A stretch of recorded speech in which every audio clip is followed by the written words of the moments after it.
नमस्कार, news times के इस बुलेटिन में आपका स्वागत है। मैं हूं तृप्ति विश्वकर्मा। आइए नजर डालते हैं आज की जिले की खबरों पर।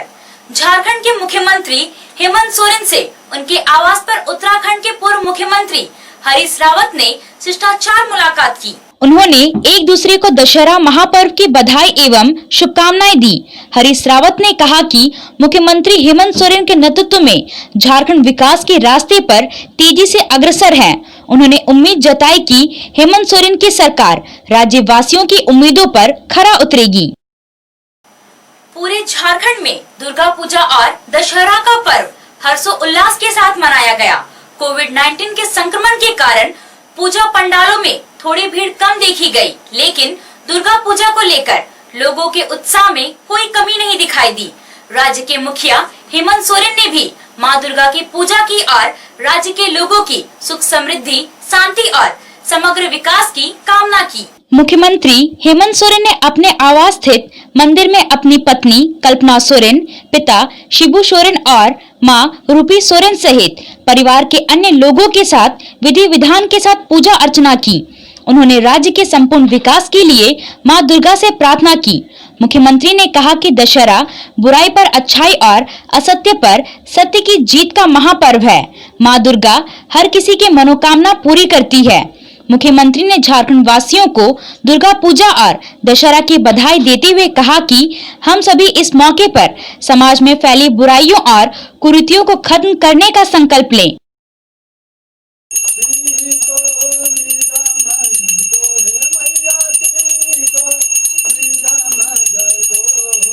ओम गंगणपते स्वाहा, ओम गंगणपते स्वाहा।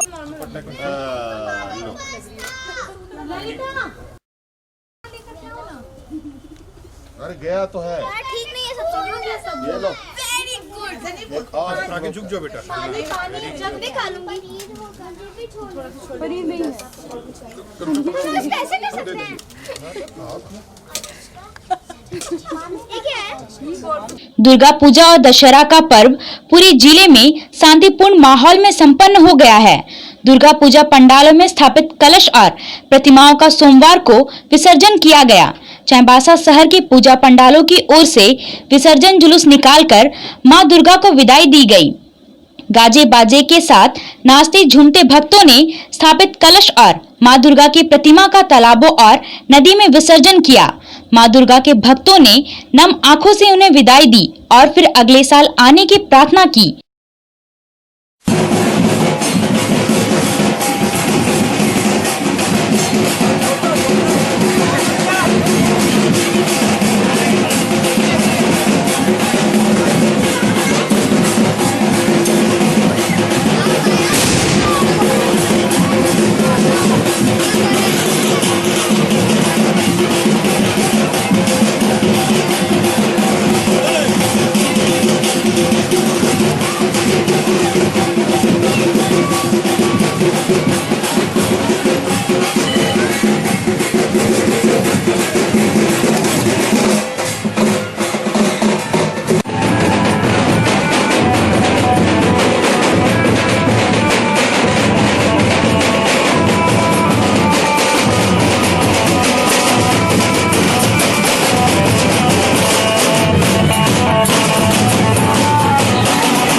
झारखंड सरकार के स्वास्थ्य मंत्री बन्ना गुप्ता जमशेदपुर के मानगो में वसुंधरा एस्टेट में पूजा अर्चना में शामिल हुए और इस दौरान उन्होंने संध्या आरती के साथ पुष्पांजलि दी।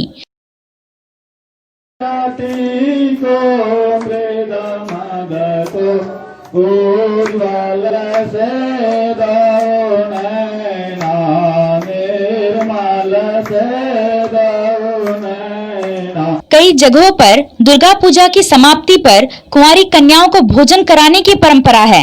जमशेदपुर में एक कार्यक्रम के दौरान भक्तों द्वारा कुंवारी कन्याओं को भोजन कराया गया और लोगों ने खुद भी प्रसाद ग्रहण किया।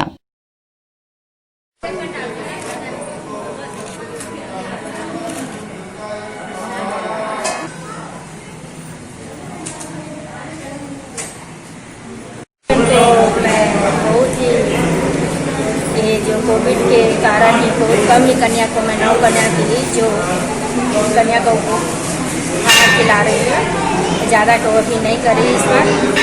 पहले तो मैं नवरात्रि के आप सब मीडिया भाई प्रेस वाला लोग को बहुत बहुत शुभकामनाएँ देती हूँ। हमारे झारखंड वासियों को भी बहुत बहुत नवरात्रि शुभकामनाएँ दे रहे हैं। और यही हम 9 दिन में जो पूजा की माँ का आराधना करके हम अपने झारखंड वासियों और अपने घर परिवार के लिए सदा खुशहाली की कामना की।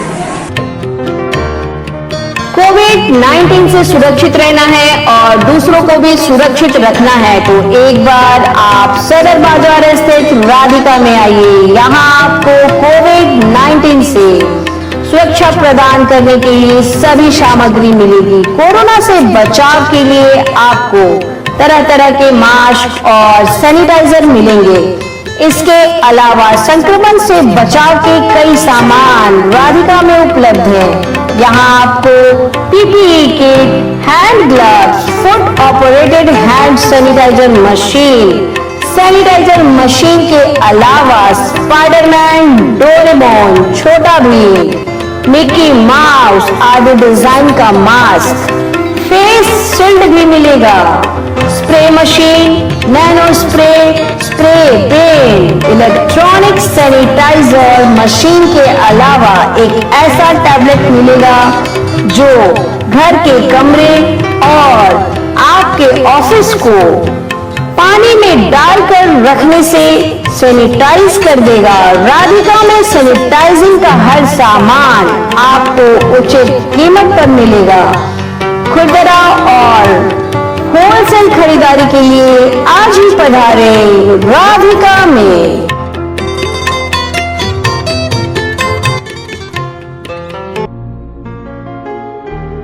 बालाजी नमकीन सिलसिला स्वाद का एक नई पहचान के साथ चाईबासा शहर के लोगों की नमकीन आइटम की जरूरतों को पूरा कर रहा है बालाजी नमकीन।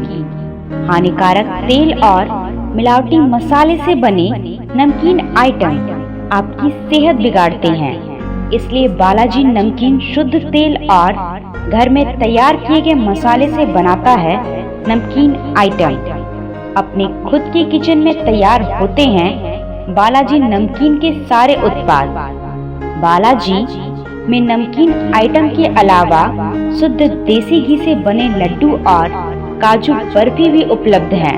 मिक्सचर, गठिया, पेठा, पापड़ी, मसाला सुहाली, मिनी कचौरी, मिनी समोसा, रोस्टेड काजू सहित तमाम तरह के आइटम उपलब्ध हैं। सुबह नाश्ते में कचौरी, जलेबी और शाम को समोसा भी तैयार किया जाता है। तो आप भी अपने सेहत का ख्याल रखिए और कोट रोड स्थित बालाजी नमकीन जरूर आइए।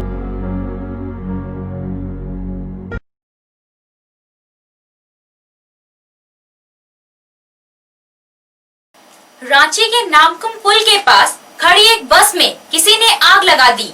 इस घटना में बस में सोए हुए एक व्यक्ति की जलकर मौत होने की जानकारी मिलने के बाद पुलिस की टीम मौके पर पहुंची और शव को कब्जे में लेकर पोस्टमार्टम के लिए भेज दिया। बताया जा रहा है कि यह बस बुंडू के एक निजी स्कूल में स्टाफ के लिए चलाई जाती थी। लॉकडाउन के बाद बस को यहां खड़ा कर दिया गया था। बस में कब और किसने आग लगाई, इसकी जानकारी किसी को नहीं है। पुलिस की टीम पूरे मामले की जांच में जुट गई है। खूंटी जिला पुलिस ने मुरहू थाना क्षेत्र से नक्सली संगठन PLFI के 3 सदस्यों को गिरफ्तार किया है। उनके पास से जिंदा कारतूस भी बरामद किया गया है। पुलिस को यह जानकारी मिली थी कि तीनों आरोपी रंगदारी वसूलने के लिए क्षेत्र में आए हुए हैं। गिरफ्तार होने वालों में पश्चिमी सिंहभूम निवासी जोसेफ कोनगाड़ी उर्फ दिलजले, खूंटी निवासी सुलेमान सुरीन और सुखदेव पूर्ति शामिल हैं।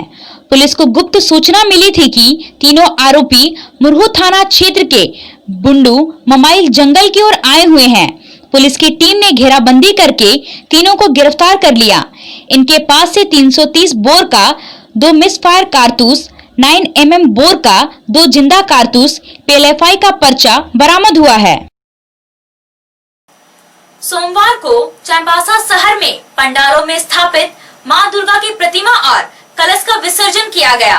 पिल्ले हॉल दुर्गा पूजा कमेटी की ओर से मसाल जुलूस निकालकर कंधे पर मां दुर्गा की प्रतिमा का विसर्जन किया गया। कोरोना वायरस को देखते हुए पूजा समितियों की ओर से हर तरह की सावधानी बरती जा रही है। ज्यादा भीड़ भाड़ ना हो इसका भी ख्याल रखा जा रहा है। इन सभी बातों को देखते हुए पिल्ले हॉल पूजा कमेटी की ओर से कंधे पर लेकर मां दुर्गा का प्रतिमा विसर्जन किया गया। पूर्वी सिंहभूम के MGM थाना क्षेत्र के गोकुल नगर में बिना अनापत्ति प्रमाण पत्र के ही 150 सागवान के पेड़ काटे जाने से जिला प्रशासन में हड़कंप मचा हुआ है। मामले की जानकारी देते हुए उपायुक्त सूरज कुमार ने DFO, SDO और मानगुर नगर निगम के कार्यपालक पदाधिकारी को जांच कर उचित कार्रवाई करने का निर्देश दिया है। पेड़ काटे जाने की जानकारी मिलने पर अंचलाधिकारी कामिनी कौशल लकड़ा दल बल के साथ मौके पर पहुंचे। अंचलाधिकारी ने कहा कि यदि जमीन रहती भी थी तो इतनी संख्या में पेड़ काटने के लिए अनुमति लेना जरूरी था। उनके कार्यालय से पेड़ काटने की अनुमति नहीं दी गई है। पूरे मामले की जांच चल रही है। आज के लिए बस इतना ही। कुछ और खबरों के साथ हम फिर हाजिर होंगे। तब तक न्यूज़ टाइम्स की पूरी टीम को दीजिए इजाजत। नमस्कार।